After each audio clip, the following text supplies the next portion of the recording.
हर हर महादेव।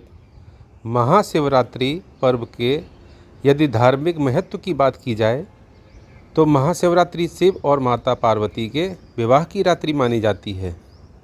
इस वर्ष महाशिवरात्रि का पर्व 1 मार्च मंगलवार को है। महाशिवरात्रि पूजा के शुभ मुहूर्त इस प्रकार हैं। 1 मार्च 2022 को 6:21 सायंकाल से 9:27 तक। 1 मार्च को ही रात्रि 9:27 से रात्रि 12:33 तक। 2 मार्च की रात्रि 12:33 से सुबह 3:39 तक। 2 मार्च को 3:39 से 6:45 तक। व्रत का पारण 6:45 पर कर सकते हैं। शिवरात्रि के दिन शिवजी का पंचामृत से अभिषेक करें। चंदन का तिलक लगाएं। बेलपत्र, भांग, धतूरा, गन्ने का रस, जायफल, कमलगट्टे, फल, मिष्ठान, मीठा पान, इत्र और वस्त्र का अर्पित करें। शिवजी के सम्मुख दीप जलाएं। केसर युक्त खीर का भोग लगाएं।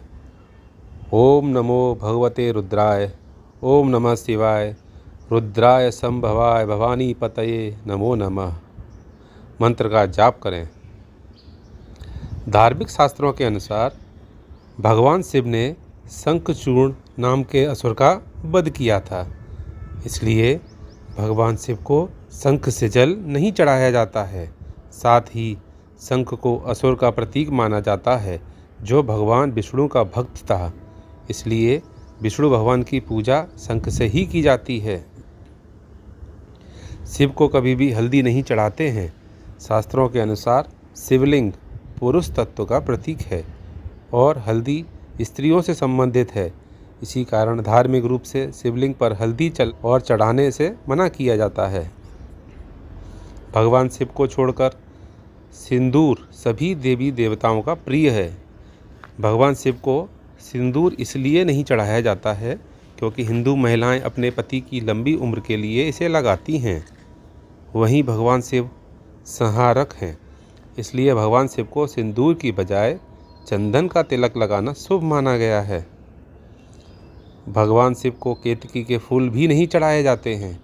इसके पीछे कथा बताई जाती है, जिसके अनुसार एक बार ब्रह्मा जी और विष्णु में विवाद छिड़ गया कि दोनों में श्रेष्ठ कौन है।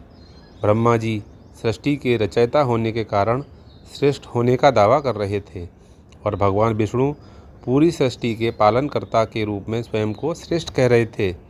तभी वहाँ एक विराट लिंग प्रकट हुआ। दोनों देवताओं ने सहमति से यह निश्चय किया, जो भी पहले इस लिंग के छोर का पता लगाएगा उसे ही श्रेष्ठ माना जाएगा।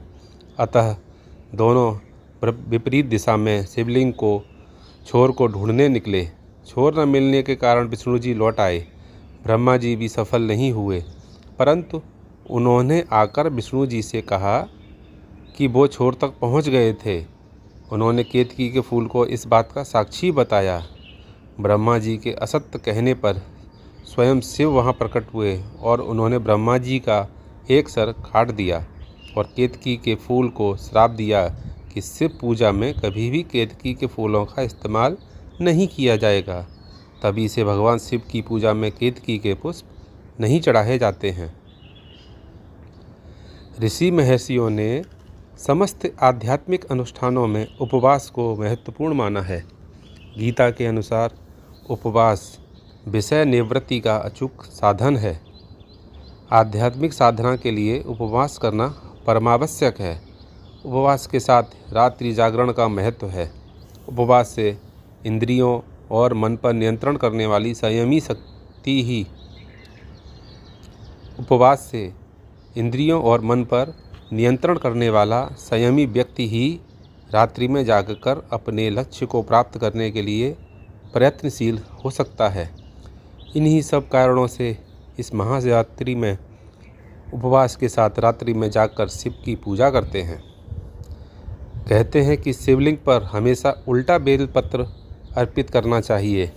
बेलपत्र का चिकना भाग अंदर की तरफ यानी शिवलिंग की तरफ होना चाहिए। वैसे तो इस दिन मंदिर जाकर पूजन करना विशेष फलदायी होता है, लेकिन यदि आप नहीं जा पाते हैं तब भी आप घर पर ही पूजन कर सकते हैं। सनातन धर्म के अनुसार शिवलिंग स्नान के लिए रात्रि के प्रथम पहर में दूध, दूसरे में दही, तीसरे में घृत और चौथे प्रहर में मधु यानी शहद से स्नान कराने का विधान है। इतना ही नहीं, चारों प्रहर में शिवलिंग स्नान के लिए मंत्र भी अलग हैं। प्रथम प्रहर में ह्रीं ईशानाय नमः, दूसरे प्रहर में ह्रीं अघोराय नमः, तीसरे प्रहर में ह्रीं वामदेवाय नमः, चौथे प्रहर में ह्रीं सद्योजाताय नमः का जाप करते रहना चाहिए। इसी के साथ ही व्रती को पूजा, अर्घ, जप और कथा सुननी चाहिए और स्तोत्र पाठ करना चाहिए। अंत में भगवान शिव से भूलों के लिए क्षमा जरूर मांग लेनी चाहिए। महाशिवरात्रि के दिन सबसे पहले शिवलिंग में चंदन के लेप लगाकर भगवान से शिवलिंग को स्नान कराएं, दीप और कर्पूर जलाएं। पूजा करते समय ओम नमः शिवाय मंत्र का जाप करें। शिव को बेलपत्र और फूल अर्पित करें। शिव पूजा के बाद गोबर के उपलों की अग्नि जलाकर तिल, चावल और घी की मिश्रित आहुति दें। होम के बाद किसी भी एक साबुत फल की आहुति दें। सामान्यतः लोग सूखे नारियल की आहुति देते हैं। यह है शिव मंत्र।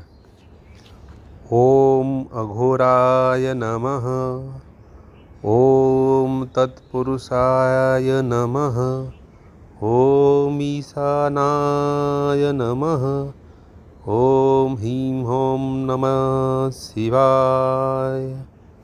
हर हर महादेव।